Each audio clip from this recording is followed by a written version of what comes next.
Hello everyone and welcome back to my channel. I hope you're all well. So in this video we are going to be reviewing The Evil Eye, which is another welcome to Blumhouse Productions on Amazon, and this time it centers and focuses on Asian characters in a bit of a horror setting. Now the movie is decent, it's really watchable, you can enjoy it from start to finish.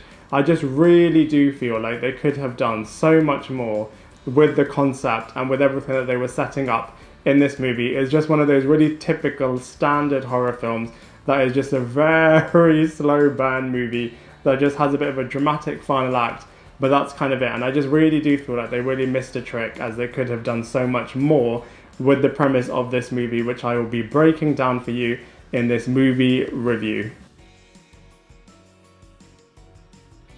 So in terms of the storyline for The Evil Eye, it centers on the character called Pallavi, who is a British Asian girl, and her mother is obsessed with getting her married off before she turns the age of 30. Now Pallavi goes along with this and meets potential partners, but to no avail, until she randomly meets a character called Sandeep, who she ends up having the perfect romance with, and the two of them get engaged and are ready to get married, until the mother of Pallavi, who is called Usha, is convinced that Sandeep is the reincarnation of her abusive ex-partner who has returned to torment Usha, Pallavi and all of the family. So it's a really interesting situation to see whether or not this is true, and if it is true, then how will Usha try to convince everyone of this elaborate and potentially dangerous situation. So from a cast and characters point of view, I feel like the cast of this movie are fine. I do feel like they could have carried the movie a lot more effectively, but that being said, their portrayals are believable enough and you can kind of get behind all of these characters in this film. So let's go through them one by one. So first up we have Sunita, who plays the character of Pallavi, and like I said before, she's a bit of a normal British Asian girl that's trying to go about her life, trying to have a successful career, friends, and to have a romance as well. And I do feel like she was alright in this movie. Like I said, she was the central lead character. I just feel like she could have carried the movie a lot more effectively and could have acted a bit more stronger. But that being said, I feel like she plays the character of Pallavi in a really believable way and a really likeable way as well. We then have Sarita Choudhury, who plays Pallavi's mother, Usha, and I really like the relationship between Usha and Pallavi. I thought that was a really nice and believable mother-daughter relationship, and she played the typical Asian mother that's just desperate to get her child married off. So I thought that was really, really funny. And then when it gets a little bit darker, in terms of you find out a lot more about the Usha's character's past, in terms of her abusive ex-partner, and how she is absolutely convinced that the Sandeep character is the reincarnation of her abusive ex-partner. I thought it was really, really interesting. And how it's this woman's perspective, and how everybody else thinks that she's an absolute lunatic when she is trying to convince everyone that her ex-boyfriend is back. And I thought that aspect of the character was really, really interesting. And then finally, we have Omar, who played the character of Sandeep. Similarly, I thought he was fine. I thought he was a really believable character. I thought his portrayal was really, really good.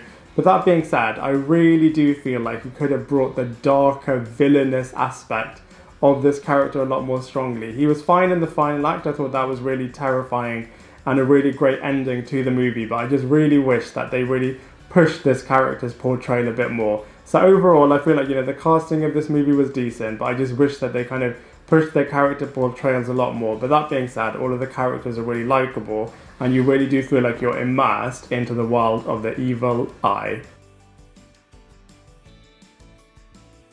So from a visuals point of view, I feel like the world that they've created with The Evil Eye was really, really great. I loved all of the different international aspects. You really did feel like you're kind of traveling the world through The Evil Eye. You're kind of set in India, then you're set back in the UK. And so I thought those aspects were really, really cool. I did feel like there wasn't anything groundbreaking from a visuals point of view. Like I said, the final act, the final moments of the film were really, really great in terms of that final intense scene. But other than that, I just thought the visuals are pretty basic in this movie. In terms of comparisons, I feel like Evil Eye is probably in the middle in terms of psychological thrillers slash horror movies. It's a lot better than some of them are, such as The Invitation, a lot better than that movie. But then maybe not as good as the other movies such as Shutter Island, Get Out, Us, definitely not in those leagues of those movies at all. But in terms of the Welcome to Blumhouse Productions suite of movies, I thought it's not as good as Black Box was, but a lot better than The Lie was and Nocturne was. So I'd say it's probably the second best from the Welcome to Blumhouse suite of horror movies that have recently been released.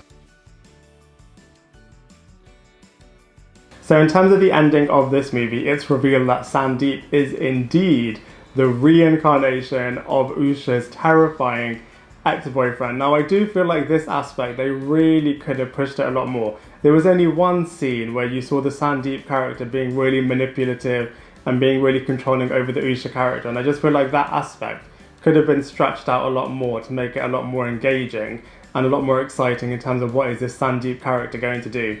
And then like I said as well, it was only one little act that you saw this character go into full psycho mode. You know, when you were flashing back to the past where you saw this character in his original form, then you know he was a lot more terrifying with the Usha character. But I just thought the modern day Sandeep, he could have just done so much more, and they really could have pushed this aspect of the movie a lot further. It does seem as if the Sandeep character has died and has now kind of been reborn in a new baby, so it'll be interesting to kind of see if they ever do continue it, what would happen next. But as far as this movie goes, I thought it was interesting, but they really could have pushed the ending to make it really, really memorable as a film. So overall, I did enjoy The Evil Eye. Like I said before, I thought it was a lot better than a lot of the other Welcome to Blumhouse production movies that have recently been released. Not as good as other films have been, and I thought the acting was a bit mediocre. They could have really pushed that further. Similarly, they could have pushed the story a lot further as well. But you know, it was an engaging film, and for all of those reasons, I'm going to give Evil Eye a solid 4.5 out of 10. I'd love to hear what you think, so please let me know in the comment section below.